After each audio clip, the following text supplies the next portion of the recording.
UP హయాంలో 72 సార్లు paper leak అయినాయి, 72 టైమ్స్.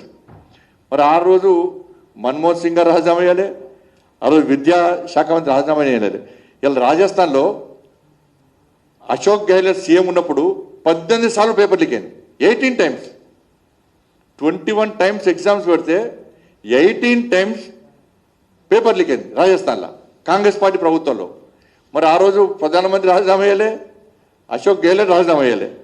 ఆ రోజు ఇదే రాహుల్ గాంధీ గారు, ఇదే ప్రియాంక గాంధీ గారు ఏమన్నారు ఒకసారి చూడండి. 18 టైమ్స్ లీక్ అయితే. A process diverged from the machinery of an elected government that seeks to undo the checks and balances created to protect the supremacy of Parliament of this House sets a dangerous precedent for our democracy.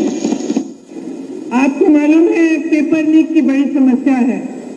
Gehlot ji भी जानते हैं कि राजस्थान में भी paper leak हुए थे और ये एक बड़ी समस्या पूरे देश में है, सिर्फ एक प्रदेश की समस्या नहीं है। और बहुत इसको रुकवाने की कोशिश चाहे कितना भी की होगी गहलोत जी ने, लेकिन फिर भी बार बार ये हो रहा था।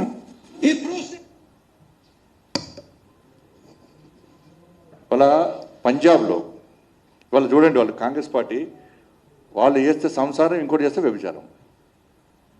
వాళ్ళు రాజీనామా అయ్యారు, వాళ్ళ హయాంలో పేపర్ లీక్ అయితే రాజీనామా చేసిన అవసరం లేదంటారు వాళ్ళు, రాహుల్ గాంధీ గారు కానీ ప్రియాంక గారు కానీ. కానీ ఇప్పుడు మాత్రం రాజీనామా చేయాలి. 18 సార్లు పేపర్ లీక్ అయింది, ఒకటి రాజస్థాన్లో, ఓన్లీ రాజస్థాన్లో. దానికి ఇవాళ పంజాబ్లో +2 పేపర్ లీక్ అయింది. మరి కేజ్రీవాల్ రాజీనామా అయ్యాలి, రాష్ట్ర ముఖ్యమంత్రి రాజీనామా అయ్యాలి. కర్ణాటకలో మొన్న 10th క్లాసుతో పాటు PUC పేపర్ లీక్ అయింది, అక్కడ రాష్ట్ర ముఖ్యమంత్రి రాజీనామా అయ్యాలి. ములాయం సింగ్ హయాంలో, అఖిలేష్ హయాంలో పేపర్ లీక్ అయింది, వాళ్ళకి రాజీనామా అయ్యాలి. బెంగాల్లో టీచర్ రిక్రూట్మెంట్లో మొత్తం అవకతవకలు దొరికితే పెద్ద ఎత్తున యుద్ధం జరిగింది ఆడ, మమతా బెనర్జీ రాజీనామా అయ్యాలి. కేరళలో కమ్యూనిస్టు పాలన కూడా పేపర్ లీక్ అయినాయి, అక్కడ రాజీనామా అయ్యారు. దేశంలో అనేక రాష్ట్రాలు రాజీనామా పేపర్ లీక్ అయిన, ఎక్కడ రాజీనామా అయ్యాలి, రాజీనామా చేయమని వాళ్ళు అడగలే. ఇక ఇక్కడ తెలంగాణలో కేసీఆర్ గారి పాలన, కేసీఆర్ ముఖ్యమంత్రి ఇవాళ ధర్నా ఇచ్చినట ట్విట్టర్ టీవీ. ఇవాళ మీ అయ్య పాలనలో, మీ అయ్య ముఖ్యమంత్రి ఉన్నప్పుడు ఎంసెట్ పేపర్ లీక్ అయింది, TSPSC పేపర్ లీక్ అయింది, SSC పేపర్ లీక్ అయింది. మొత్తం పేపర్లు అమ్ముకోవడమే, మీ కుటుంబం, వీళ్ళ కుటుంబము మొత్తం పేపర్లు అమ్ముకోవడం, విద్యార్థుల భవిష్యత్తు నాశనం చేయడమే. మరి ఎప్పుడన్నా కేసీఆర్ రాజీనామా చేసిండా? నువ్వు రాజీనామా చేసినావా? గ్రూప్ 1 పేపర్ లీక్ అయితే నేను ఫైట్ చేస్తుంటే, గ్రూప్ 1 పేపర్ లీక్ అయితే దానికి వ్యతిరేకంగా ఫైట్ చేస్తుంటే, ఎవడో 10th పేపర్ లీక్ చేస్తే వాడిని అసలు పడుకోక చేతగాక ఈ ఫాల్తుగాళ్ళు అర్ధరాత్రి నన్ను అరెస్ట్ చేసి 5 నిమిషాలకు ఒకసారి కేసీఆర్ అనే వ్యక్తి మందు దాగి, ఫామ్ హౌస్లో మందు దాగి CPకి ఫోన్ చేసి ఏడేడు దింపుతున్నావు, ఎక్కడెక్కడ దింపుతున్నావు, ఎట్లా దింపుతున్నావు, బండి సంజయ్ డ్రెస్ వేసుకున్నాడా, ఏ డ్రెస్ వేసుకున్నాడు, ఏ ప్రాంతంలో ఉన్నావు, రాత్రి అంతా దింపాలే, పోలీస్ స్టేషన్లో తీసుకురావద్దు, తెల్లారి జైలుకి పంపాలి, జైలుకి పంపారు. కోర్టు ఏం చేసింది? ఇది ఫాల్తు కేసు, ఫాల్తు కాళ్ళు పెట్టిన కేసు,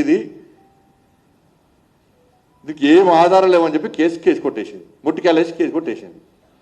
10th పేపర్ లీకేజ్ పట్టుకోలే, గ్రూప్ 1 పేపర్ లీకేజ్ వ్యతిరేకంగా నేను కొట్లాడితే ఒక రాష్ట్ర అధ్యక్షుడిని, ఒక జాతీయ పార్టీకి రాష్ట్ర అధ్యక్షుడిని, ప్రజల చేత ఎన్నుకోవడం పార్లమెంట్ సభ్యుడిని కనీసం గుర్తించకుండా, గౌరవం ఇవ్వకుండా తప్పుడు కేసులు పెట్టి ప్రజల దృష్టి మళ్లించడానికి ఆ రోజు ఏ విధంగా చేసిండో, ఏ విధంగా జైలుకి పంపిడో మీరంతా చూశారు.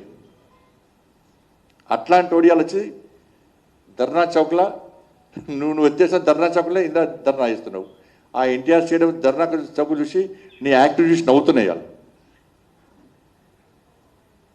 కనీసం పుట్టినరోజు ఇవ్వాల, ఆ పుట్టినరోజున కనీసం అబద్ధాలు ఆడకుండా పుట్టినరోజు ఎందుకు చేసుకుంటామన్నా మనం? ఈ ఒక్కరోజున మంచిగా ఉండరా, ఒక్కరోజున దేవుని మొక్కరా, ఈ ఒక్కరోజు అబద్ధాలు ఆడక, ఇవాళ అబద్ధాలు ఆడకుంటే ఈ జీవితాంతం, ఈ సంవత్సరం మొత్తం అబద్ధాలు ఆడడానికి ఇవాళ మొత్తం అబద్ధాలు ఆడాడు అంటే జీవితాంతం అబద్ధాలు ఆడతారు. ఇవాళ నోరే అబద్ధాలు. ఆ కుటుంబమే అబద్ధాల కుటుంబం.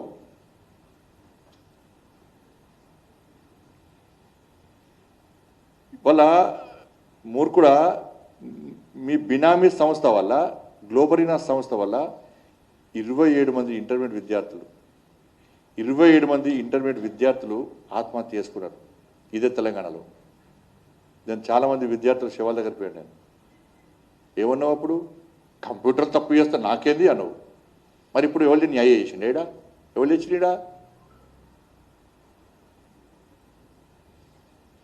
గ్లోబరీ అనేటువంటి మూర్ఖ సంస్థ వల్ల, మీ బినామీ సంస్థ వల్ల 27 మంది విద్యార్థులు ఆత్మహత్య, పసిపిల్లలు ఆత్మహత్య చేసుకున్నట్టు సిగ్గులేదు. వాళ్ళు కూడా జంజీ ఎప్పుడు ఇవాళ ధర్నా వేస్తున్నావు, జంజీలు ధర్నా వేస్తున్నావు. ఆ విద్యార్థులు అడగాలి, ఇది గల్లబట్టి అడగంటారు ఇవాళ. అరే ఫాల్తుగా 27 మంది విద్యార్థులు చనిపోయారు నీ మూర్ఖత్వం వల్ల, నీ బినామీ సంస్థ వల్ల. మరి దాని గురించి ఏమంటావు? టీఎస్పీఎస్సీ పేపర్ లీక్ చేసినావు, దాని గురించి ఎందుకు మాట్లాడతలేవు? ఇవాళ 10th పేపర్ లీక్ అయింది, దాని గురించి ఎందుకు మాట్లాడతలేవు? ఇవాళ ముసలి కన్నీరు కారుస్తున్నావు. ఈయనకట్ట ఢిల్లీలోనట విద్యార్థుల ఆందోళన కళ్ళ నిలొచ్చినాయట. నీకు మానవత్వం లేదు, మూర్ఖుడి నువ్వు, నీ కళ్ళ నిలుస్తాయి. ఢిల్లీలో ఆందోళన కళ్ళ నిలొచ్చిన బాధ అనిపించిందట. మరి ఇంటర్మీడియట్ విద్యార్థులు చచ్చిపోతే బాధ అనిపించలేదా? మానవత్వం లేదా? మనిషి కాదా నువ్వు? మా పిల్లలకు అన్యాయం జరిగింది అని చెప్పి పిల్లల తల్లిదండ్రులు బోర్డ్ ఆఫ్ ఇంటర్మీడియట్కి వచ్చి ఆందోళన చేస్తే, న్యాయం చెప్పని కొడితే పుట్టు అడితలు కొట్టాడు. ఇవాళ పోలీసులను కొట్టుమంటున్నావు కదా. ఆ రోజు ఇదే ప్రజలు తెలంగాణ రాష్ట్రంలో మీ ప్రభుత్వ పాలనలో 10 సంవత్సరాల్లో ప్రజలు తిరగబడితే తెలంగాణ రాష్ట్రంలో మీరు మిగలపోదురు, పోలీసులు మిగలపోదురు. మీ అలచకాలకు ఆ రోజు ఇంటర్మీడియట్ విద్యార్థులు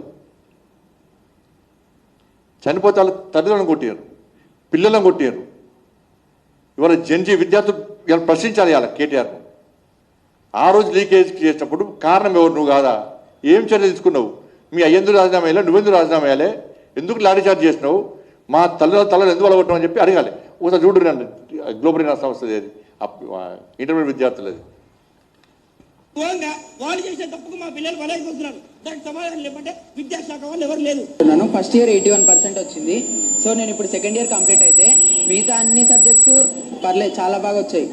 ఓన్లీ మ్యాథ్స్ 2Bలో 16 వేసి ఫెయిల్ చేశారు. ఏంది ఇది? అసలు రావాల్సిన ఆయన ఏరి ఫామ్ హౌస్ లో కూర్చుంటే ఎట్లా బయటకు వచ్చి చూసుకోవాలి కదా స్టూడెంట్స్ ని. 17 మంది చచ్చిపోతే ఏంది పరిస్థితి? ఇప్పుడు ఇక్కడ లోపలికి వెళ్ళనిస్తలేరు అని ఇంకో ముగ్గురు కూడా చనిపోతే ఎట్లా? ఏంది ఏం చేయాలి మేము దీంతో? మీకు చేత కాదని చెప్పుకుని పని చేయడానికి పక్కకు జరుపుకుని మీరు వేరే మంత్రిని పెట్టుకోండి. మీరు